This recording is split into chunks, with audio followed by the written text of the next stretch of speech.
Jika seorang mencari rezeki, ngoyo, kemudian berusaha payah, lupa untuk beribadah, ya, ini yang jadi masalah. Ini yang menjadi masalah. Dia lupa bahwasanya tugas dia di atas muka bumi adalah beribadah, bukan mencari rezeki. Rezekinya, ya, mau ngoyo atau tidak akan datang kepada dia. Seorang mukmin yang penting berusaha. Mau dia berusaha payah, mau dia sedikit-sedikit, intinya dia berusaha. Mau dia mati-matian berusaha atau kurang mati-matian, rezekinya sama. Rezekinya sama. Taruhlah dia mati-matian hari ini dapat 1 juta, nanti anaknya juga sakit, harus ada keluar duitnya. Maka kalau dia berusaha hari ini sesuai dengan waktu yang wajar, sisanya dia baca Quran, sisanya dia insya Allah Allah beri berkah. Insya Allah Allah beri berkah. Antum lihat ya, di antara bukti ketakwaan berpengaruh tentang rezeki. Sekarang bandingkan saja Indonesia dengan Arab Saudi. Arab Saudi itu tidak ada yang rajin. Ini benar nih.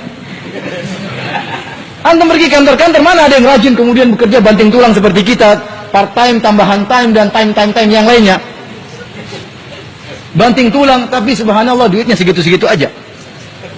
Di Arab Saudi orang sampai santai, minum kopi. Kita lagi setengah mati, dia sabar katanya minum teh dulu, ngobrol. Waktunya sholat, dia sholat. Memang dia ngawur bekerjanya, tapi rezekinya apa? Lancar. Mana Indonesia dibandingkan Saudi? Lebih kaya Indonesia. Indonesia semuanya ada. Minyak bumi ada, gas bumi ada, hutan ada, semua diekspor. Bahkan perempuan pun juga diekspor jadi TKW. Saking banyak yang diekspor. Tapi tidak kaya-kaya. Kenapa? Kurangnya takwa saja. Supaya anak kasih keyakinan sama antum bahwasanya takwa itu berpengaruh dalam masalah rezeki. Allah yang mengatakan, "Wa may yattaqillaha yaj'al lahu makhraja." Barang siapa yang bertakwa, Allah berikan jalan solusi. Wa yarzuquhu min haitsu la yahtasib. Dan Allah berikan rezeki kepada dia di arah yang dia tidak sangka-sangka. Maka antum berusaha, antum bekerja, waktunya salat, ya. Dan saya sampaikan kepada antum, Allah memuji dalam Al-Qur'an, Allah tidak memuji orang yang di masjid terus, yang baca Quran terus, yang zikir terus, tidak. Tapi yang Allah puji orang yang berdagang, orang yang bekerja, yang bertransaksi, tetapi jika datang panggilan Allah, dia sholat. Kata Allah Subhanahu wa taala. Antum catat ayat ini biar antum tidak lupa-lupa. Ya. Jangan sedih jadi pedagang ya. Masuk surga tidak harus jadi ustaz. Dalam surat Nur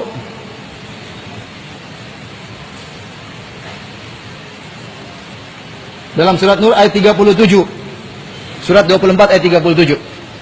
Surat ke-24 ayat 37. Kata Allah, "Rijalun la tulhihim tijaratun wala bai'un an dzikrillahi wa iqamis salati wa ita'iz zakah.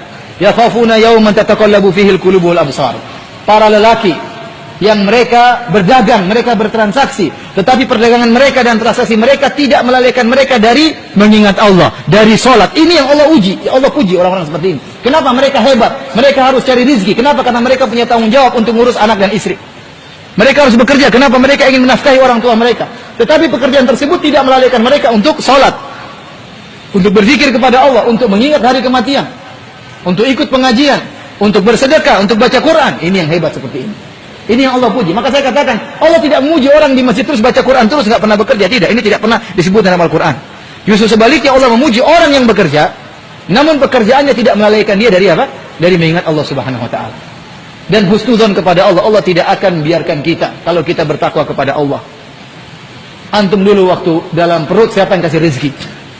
Antum nggak bisa apa-apa dalam perut, Allah sudah kasih rezeki. Sampai 9 bulan Allah kasih rezeki melalui ibu antum. Setelah itu antum keluar bayi, nggak bisa apa-apa, cuma bisa menangis. Tahu-tahu Allah beri rezeki dengan air susu dari ibu antum. Tahu-tahu Allah sudah latih bagaimana cara menyusu dari ibu antum. Allah yang latih, sudah tahu, tiba-tiba sudah bisa. Allah kasih rezeki. Kemudian Allah kasih rezeki sampai ente besar, sampai kuliah, sampai lulus. Tahu-tahu takut, jangan-jangan saya nggak dapat rezeki. Kok bisa seperti itu? Kenapa sekarang sudah pintar, sudah lulus, sudah punya gelar, kok malah takut nggak dapat rezeki? Uang tuh antum masih kecil saja Allah kasih rezeki. Maka jangan seorang suudzon kepada Allah Subhanahu wa taala. Yang penting dia berusaha, disertai dengan takwa, maka insya Allah Allah akan berikan dia kepada dia rezeki yang cukup bagi dia, ya, dan akan membahagiakan dia.